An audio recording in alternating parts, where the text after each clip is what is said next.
हितेश सोनल के पास जाकर धीरे से उसको कानों में बोला, वह वाली दोस्त बनोगी गर्लफ्रेंड। सोनल बोली, तुम परेशान करोगे क्योंकि मैंने ऐसा फिल्मों में देखा है। हितेश मुस्कुराते हुए कहा, नहीं, प्यार करूंगा बस, परेशान कभी नहीं करूंगा मेरी जान। इसी तरह दोनों एक दूसरे के से चुपके चुपके मिलने लगे। उन दोनों का प्यार परवान चढ़ने लगा। 7 साल बाद हितेश अपने गांव आया है, अपने सपनों को पूरा करने और घर की हालत सुधारने के लिए। 12वीं के बाद वह मुंबई चला गया था। वहाँ हितेश एक बड़ी सी कंपनी में काम करता था, जहां उसकी अच्छी कमाई हो रही थी। हितेश अभी 26 साल का है। वह बिल्कुल मुंबई के रंग में ढल चुका है। रंगे हुए बाल, स्टाइलिश चश्मा, ब्रांडेड कपड़े उसकी शोभा बढ़ा रहे थे। हितेश अपने घर के बाहर बरामदे में बैठा हुआ था कि तभी उसकी नजर सामने लगे नल पर पड़ी,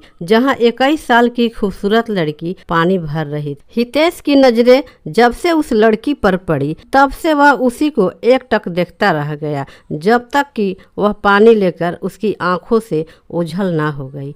हितेश अपने भाभी से पूछा, भाभी, ये लड़की कौन है? मैं इसे नहीं पहचाना। उसकी भाभी ने कहा, यह अपने बगल की तिवारी जी के बेटी सोनल है, बड़ी हो गई है इसलिए तुम पहचान नहीं पाए। हितेश जब से उसे देखा था तब से वह दीवाना हो गया था। वह बार बार सोनल के बारे में ही सोच रहा था। अच्छा, तो यह सोनल है, बड़ी हो गई है, कितनी खूबसूरत हो गई। अगले दिन हितेश फिर बरामदे में बैठा सोनल का इंतजार करने लगा कि कब वह पानी भरने आएगी और वह उसका दीदार कर सकेगा। तभी अचानक उसकी नजरें गुलाबी सूट में चमकती हुई सोनल पर पड़ी। हितेश की आंखें उसे एकटक देखती रह गई। हितेश हिम्मत करके उसके पास गया और बोला, तुम सोनल हो ना? सोनल ने पलटते हुए जवाब दिया कि हाँ, और तुम हितेश हो ना? मुंबई से कब आए? तुम मुंबई क्या गए, हम सबको भूल ही गए। लगता है कि शहर की लड़कियां ज्यादा खूबसूरत होती है। नहीं सोनल,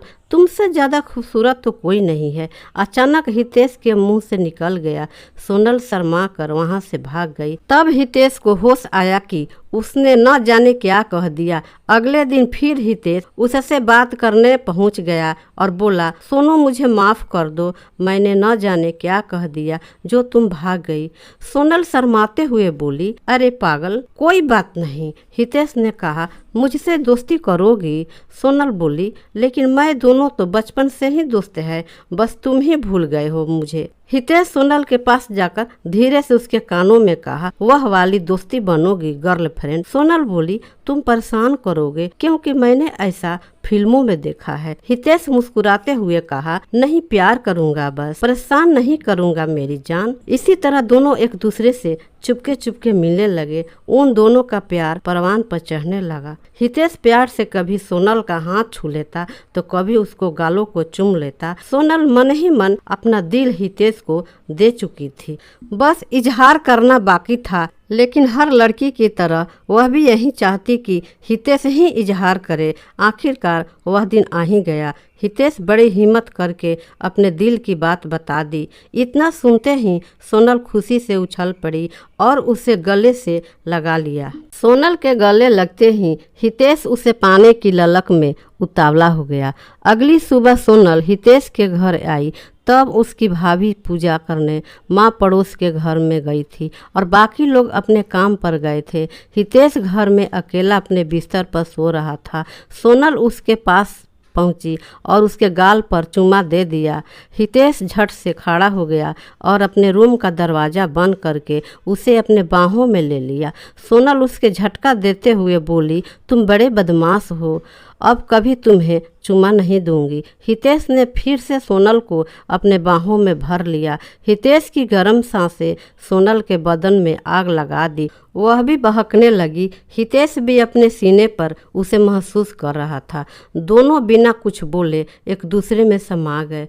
पर सवाल यह था कि क्या यह हितेश और सोनल का प्यार था या सिर्फ खिंचाव? यह समय ही बताएगा। हितेश और सोनल 1 महीने में न जाने कितनी दफ़ा एक दूसरे के आगोश में लिपटे। अब तो हालत ऐसी थी कि वह एक दिन भी एक दूसरे से ना मिले तो जी नहीं सकते थे। अचानक एक रात सोनल हितेश को फोन करती और कहती, मुझसे तुमसे अभी मिलना है। हितेश ने अपने बाग में सोनल को बुलाया।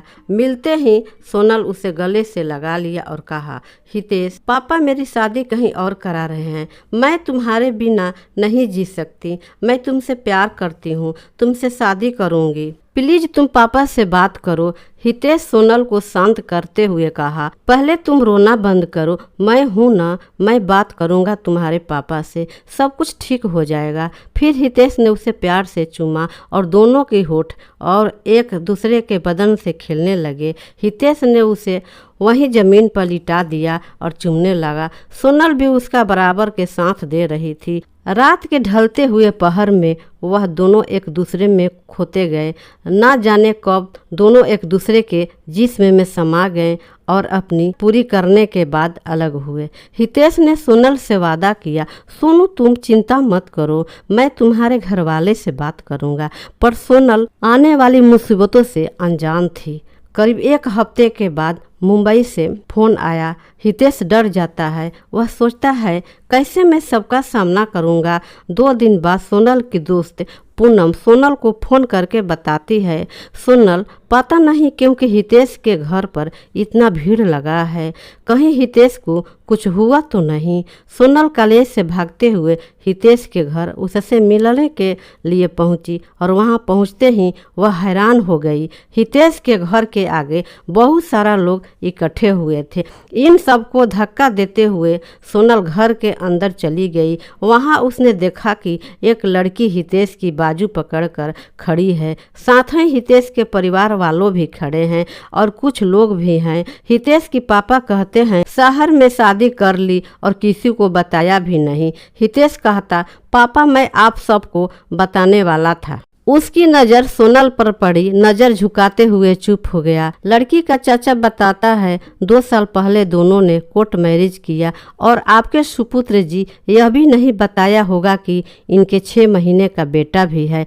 हम लोग जब भी कहते तो अपने परिवार वालों से मिलाओ तो यह कोई न कोई बहाना बनाकर टाल देता। तभी हम लोगों को शक हुआ कि दाल में कुछ काला है और क्या पता कल को आप लोग कहीं और इनका शादी करा देते। फिर हमारी बेटी का क्या होता। जब लड़की के पिता बोलते हैं, देखिए हम लोगों ने इस रिश्ते को स्वीकार कर लिया और सबकी भलाई इसी में है कि आप लोग भी इसे स्वीकार कर ले। हितेश के पिता कहते हैं, हम लोग इतने गिरे हुए लोग नहीं हैं। जब हमारे बेटे ने शादी कर लिया तो हम भी इसे अपना बहू स्वीकार करते हैं। इतना सुनते ही सोनल के पैरों तले जमीन खिसक गई।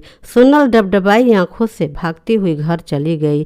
अब सोनल के दिल पर क्या गुजर रहा था वह वही जानती थी और बात भी ऐसी थी किसी से बता भी नहीं सकती। क्या कहती किसी के कि उसने हितेश के साथ शारीरिक संबंध बनाए। उसे हितेश पर बहुत गुस्सा आ रहा था। एक पल के लिए उसने सोचा कि वो सबको सब कुछ बता देगी, हितेश की असलियत सबके सामने लाएगी। वह सबको बताना चाहती थी कि हितेश कितना गिरा हुआ इंसान है। शादीशुदा होने के बावजूद भी उसने मुझसे प्यार का झूठा झांसा दिया, मेरे साथ संबंध बनाए, निश्चय कर लिया कि मैं उसे बदनाम कर दूंगी। फिर उसने सोचा बदनामी सिर्फ उसकी ही नहीं मेरी भी होगी और बात सिर्फ मेरी तो होती तो मैं बर्दाश्त भी कर लेती। मेरे पापा, मेरी माँ, मेरे घर वालों सब बदनाम हो जाएंगे। गांव वालों मेरे पापा जी को जीने नहीं देंगे। इतना सोचने के बाद वह बहुत रोने लगी। वह खुद को संभालने लगी। भूल जाने में ही भलाई है। सोनल अपने आप को कमरे में बंद कर ली। वह बाहर नहीं जाती क्योंकि वह नहीं चाहती कि उसके सामना हितेश से हो। इधर हितेश अपनी पत्नी और बच्चे को घर लाया। उसके आने के खुशी में एक बड़ी उत्सव मनाया गया। फिर उनको लेकर वापस मुंबई चला गया।